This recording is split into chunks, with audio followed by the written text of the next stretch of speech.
Salam, nous arrivons à l'étape définition, à savoir la définition des caractéristiques mécaniques des matériaux ainsi que des caractéristiques géométriques des éléments. Donc, nous allons commencer par la définition des matériaux à utiliser en allant sur l'option Define, ensuite Material Properties.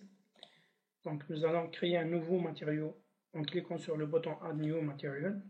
Nous donnons un nom à notre matériau, à savoir le béton de résistance caractéristique à la compression à 28 jours de 25 MPa. Donc, nous allons introduire la masse ainsi que le poids de béton.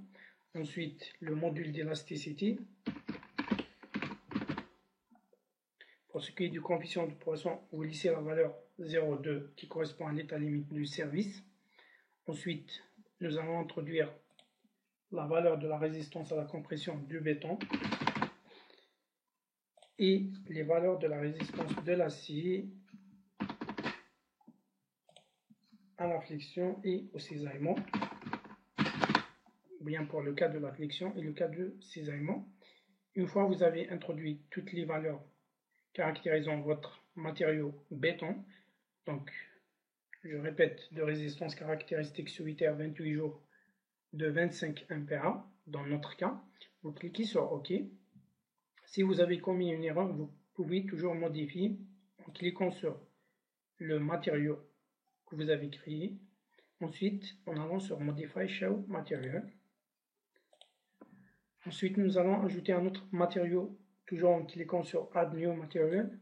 Cette fois-ci, c'est un matériau virtuel, donc qui va servir pour l'application de la méthode bardage, qui concerne donc les planchers. Donc je donne un nom à mon matériau. Donc juste une remarque, avant d'ajouter ce matériau, vous devez cliquer sur le matériau béton 25 afin que le logiciel donne par défaut toutes les caractéristiques de ce béton qui seront les mêmes pour ce nouveau matériau, sauf que il n'aura pas de masse ou bien de poids. Donc on aura la masse et le poids qui sont égaux ou bien équivalents à 0. Ensuite, vous cliquez sur OK pour valider donc la définition des matériaux. Nous passons par la suite à la définition des éléments de type ligne en allant sur Define, ensuite Frame Sections. Vous allez supprimer tous les éléments qui sont donnés par défaut. Ensuite, vous allez cliquer sur Add Rectangular pour ajouter un élément de type rectangulaire. Donc, nous allons commencer par l'introduction des sections ou bien la définition des sections des poutres. Donc, en commençant par les poutres principales ayant les dimensions 25 x 35 cm². Donc, le matériau utilisé c'est béton 25. Donc, pour la hauteur de l'élément c'est 35 cm, donc 0,35 m, et pour la base c'est 25. Ensuite, vous cliquez sur Reinforcement et vous choisissez le type de design ou bien le type de l'élément comme étant une poutre.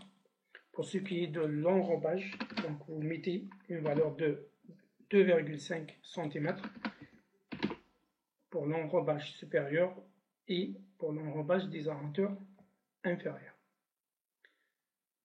Vous cliquez ensuite sur OK pour valider la définition donc de l'élément. Nous allons par la même procédure ajouter un autre élément toujours de type rectangulaire concernant donc les poutres secondaires ayant la même dimension dans notre cas. Donc toujours le matériau utilisé c'est le béton 25, la hauteur donc c'est 35 cm et la base c'est 25 cm.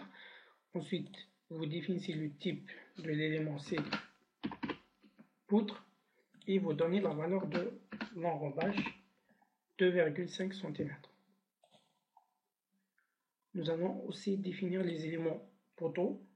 Donc nous avons 3 sections de poteaux différentes. Nous allons commencer par la première ayant la section de 30 x 30.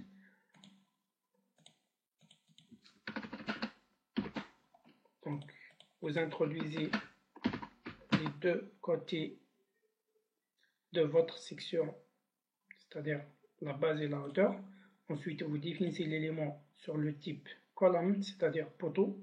Ensuite, pour la valeur de l'enrobage, vous donnez 2,5 cm. Je vous rappelle que ici, vous cochez l'option Reinforcement to be designed, c'est-à-dire que la valeur de l'enrobage est introduite.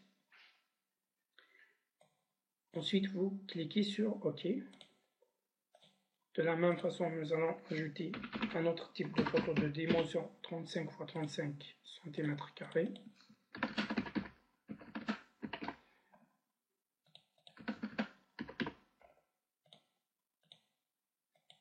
Et pour la valeur de l'enrobage, c'est 2,5 cm.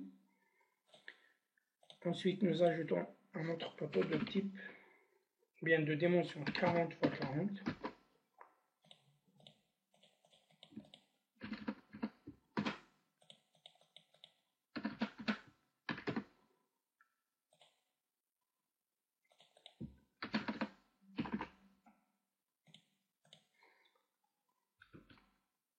Une fois que vous avez terminé la définition des différents éléments de type poutre et poteau, vous cliquez sur OK pour valider. Dans mon cas, donc, il reste à définir la poutre palière.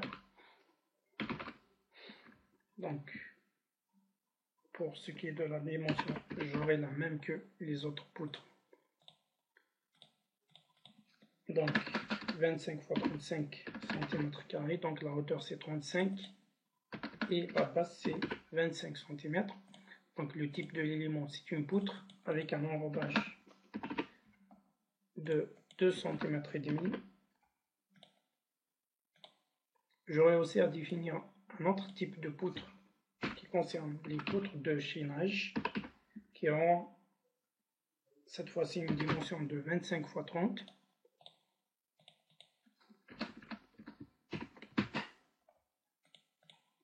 Bien même que je peux utiliser une poutre de chaînage de 20 x 30. Donc la base c'est 20 cm et la hauteur 30 cm. Ensuite la valeur de l'enrobage c'est 2,5 et le type de l'élément il s'agit d'une poutre. Donc vous cliquez sur OK pour valider la définition des différents éléments et vous pouvez effectuer un enregistrement de votre modèle.